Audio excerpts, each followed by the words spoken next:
그것들을 알맞은 형태로 관리하기가 어려워지고 있는 게 현실적인 조건입니다. 그러다 보니까 이러한 어떤 고객 접점과 고객의 데이터와 그것들을 위한 마케팅 활동들을 하나의 틀 안에 모두 녹여내서 한눈에 바라볼 수 있도록 하는 어떤 시스템, 통합적인 시스템의 요구들이 커지게 해야 되고요. 그런 것들을 바탕으로 해서 저희가 컨텐트 같은 경우에는 오케스트레이션이라고 부르게 됩니다. 컨텐트 오케스트레이션이라는 부분들의 출발점이 이런 것들이죠. 컨텐츠와 관련된 여러 가지 영역들이 있습니다. 전략도 필요하고 채널은 어떻게 할지, 어떤 톤 앤 매너로 해야 될지, 누구에게 언제, 어떤 형태로 등등등 누가 할지, 자원은 어디에 있는지, 그것들을 어떻게 적시에 찾을 수 있는지 등등의 문제들을 안고 있는데요. 이게 실제로는 많은 현장에서 벌어지고 있는 일이죠. PR 부서가, 마케팅 부서가, 고객 서비스 부서가, 영업 부서가, R&D 부서가 각각 만들어낸 컨텐츠들이 있고 그것들이 서로 연결되어서 시너지를 내지는 못하고 굉장히 파편화되어 있는 양상들이 있게 마련입니다. 그러다 보니까 오늘날 이런 컨텐츠와 관련된 조직화에 있어서 어떤 위원회를 만든다든가 아니면 이렇게 전체를 크로스 펑셔널한 어떤 헤드 역할들을 찾는다든가 아니면 어떤 외부의 조직과 전문가들을 영입해서 컨텐츠 전담 조직을 만든다든가 이러한 실험들을 하고 계시죠. 그런 것들이 결국 어떻게 하면 이 수많은 자원과 컨텐츠들을 효율적으로 통합해서 오케스트레이션으로 화음을 만들듯이 그 컨텐츠의 전략을 극대화할 수 있을 것인가, 이 관점에서의 실험들이 컨텐츠 오케스트레이션이라고 부르고 있고요. 그런 것들이 시장에서는 컨텐츠 마케팅이나 브랜드 저널리즘, 디지털 인테그레이션 스튜디오 여러 가지 용어들로 나타나고 있는데요. 그 중에서도 저희가 전이라는 굉장히 전통적으로 잘 알려진 플랫폼들을 현재까지 실행해 오고 있는 코카콜라의 사례들을 간단한 세 가지의 키워드로 정리해보면 이렇습니다. 하나는 비즈니스 목표고요. 하나는 브랜드 스토리고요. 그 다음에는 고객의 관심사. 이 세 가지가 하나의 고리로 연결이 될 수 있는, 링크되어 있는 리퀴드 앤 링크드 컨텐츠라는 것들이 코카콜라가 지향하고 있는 컨텐츠 엑셀런스의 핵심 키워드겠죠. 이런 부분에서 저희가 앞으로의 어떤 해결점의 실마리를 좀 찾았으면 합니다. 사실상 네이티브 애드 같은 경우는 아직까지 어떻게 보면 조금 이른 감이 있다는 생각도 듭니다. 여러 가지 세미나 저도 참석해서 들어보고 현재 고민하시는 분들의 실천 방향에 대한 얘기도 들어보고 하고 있는데요. 네이티브 애드가 구체적으로 그래서 무슨 얘기냐? 컨텐츠인 듯 컨텐츠 아닌, 광고인 듯 광고 아닌, 이런 형태의 좀 애매한 개념들이 있죠. 이 시작에 연원이 되는 것들은 아마 이제 전통적인 미디어 산업의 위기와 분명히 상관관계가 있다고 생각이 되는데요. 뉴욕타임즈가 이런 스노우폴이라는 실험을 통해서 굉장히 큰 반향을 일으켰죠. 그러면서 뉴욕타임즈의 이제 혁신 보고서 같은 것들이 지금 미디어 현장에서 어떤 일들이 벌어지고 있고 우리는 어떻게 경쟁해야 되고 우리가 가야 할 방향은 무엇인가, 이런 것들이 굉장히 고통스러운 문물인 여러 가지 고민거리들이 함께 모색되고 있다는 것들을 저희가 보고 있는데요. 그 안에서 경쟁 상대라고 다루고 있는 버즈피드 같은 경우죠. 버즈피드의 성장 동력이라는 부분들이 강력한 소셜 네트워킹을 통한 컨텐츠의 전파, 굉장히 연성화되어 있는 뉴스 소재, 뉴스인가 바이럴인가 경계가 모호한, 또는 컨텐츠인가 광고인가 경계가 모호한 것들에 대한 실험들을 하고 있는데요. 과연 이러한 형태의 컨텐츠 공유, 컨텐츠와 광고의 중간 영역을 다루고 있는 이런 방식들이 미디어에게 과연 대안적인 생존 모델이 될 수 있을지는 약간 고민입니다. 네이티브 애드와 관련돼서 많이 질문을 던지시는 키워드는 이런 거예요. 광고인들, 컨텐츠인들, 이건 이미 우리에게 일반화된 거 아닌가? 라는 생각인 거죠. 특히 저희 나라 시장 같은 경우에. 애드버토리얼이라는 말 많이 들어보셨죠? 얼마 전에 미생에서 화제가 되었던 정말 콘텐츠와 잘 녹아들어간 PPL의 사례. 드라마의 전개를 전혀 해치지 않고 개연성과 캐릭터를 해치지 않는 저런 PPL? 아니면 이런 식으로 노골적인 노출이 있는 PPL. 저희가 이런 것들이 과연 그러면 네이티브 애드와 다른 것인가?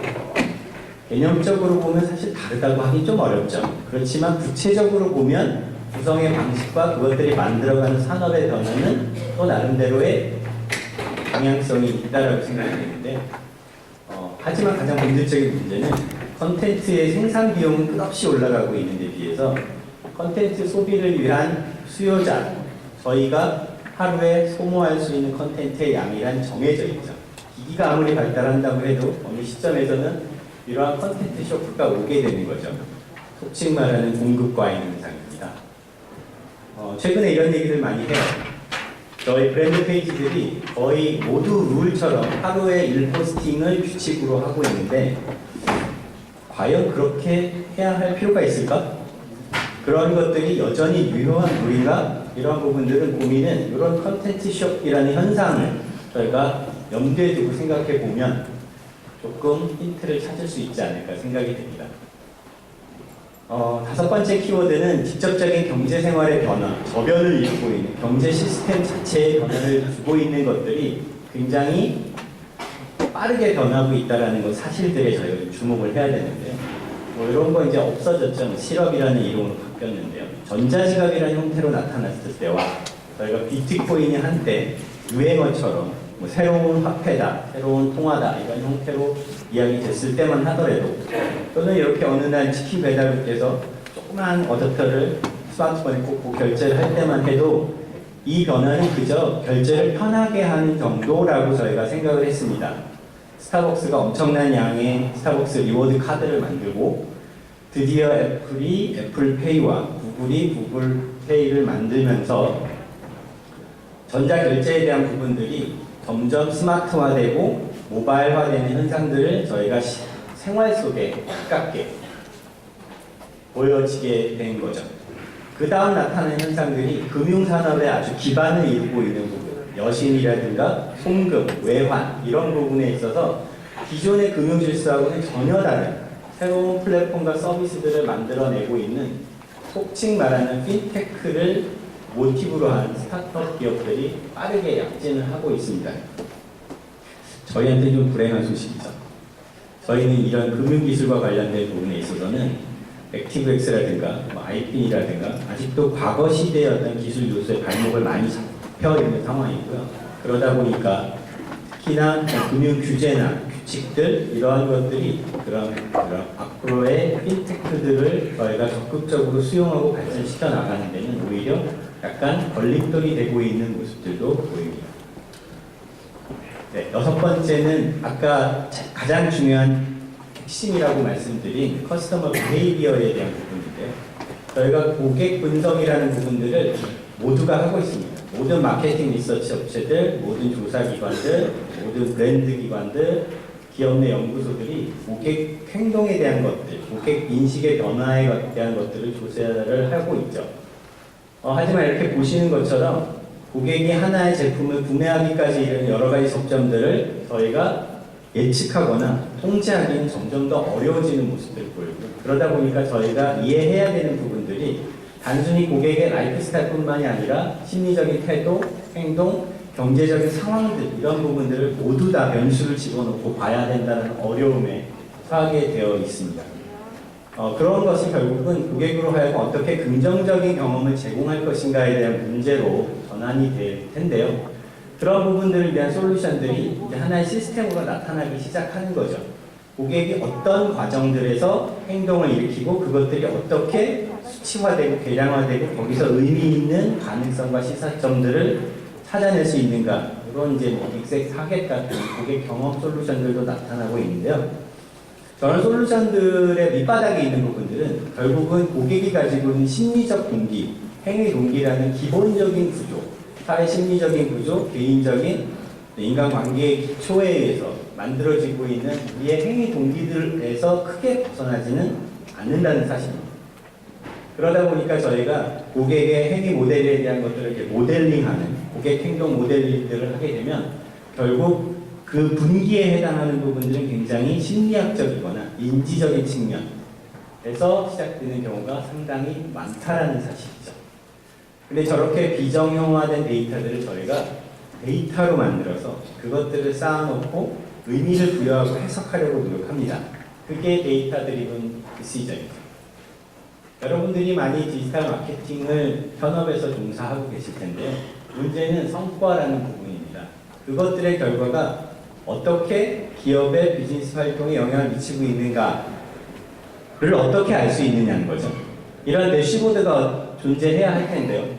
그런 부분들이 보통 이제 KPI 또는 어떤 매트릭스라는 형태로 해서 기업의 목표로부터 핵심 활동들, 그것들을 위한 어떤 지지 기반으로서의 지표, 이러한 형태의 구성들을 갖게 되고요. 결국 이런 것들이 무엇을 추적해야 되는지, 그것들이 어떻게 상관관계를 갖고 있는지, 그리고 그것들을 어떻게 알아낼 수 있는지에 대한 질문으로 이루어지게 되고요. 고객의 데이터를 읽는 하나의 방식 중에 하나가 소셜 데이터를 분석하는 거죠.